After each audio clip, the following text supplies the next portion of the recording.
হঠাৎ করে এখানে গোলাগুলি শুরু হয়। দাঁড়াইছে, ও জানলা বন্ধ করবে, এর মধ্যে একটা গুলি সোজা এখান থেকে এসে আমার ছেলের চোখ দিয়ে ঢুকে মাথার পিছু থেকে বের হয়ে এই যে দেয়ালের মধ্যে লাগে।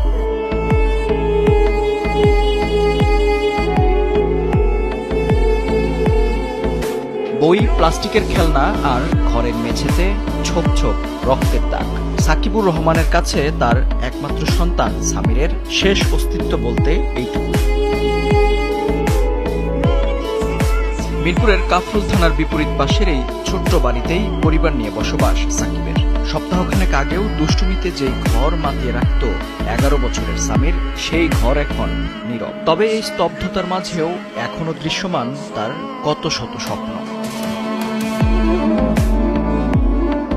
খেলাধুলা করতে খুব পছন্দ করতো। একবার বলছিল, বাবা আমি ফুটবলার হব। আমি বলেছিলাম যে বাবা আমাদের দেশে তো আসলে ফুটবলটা হবে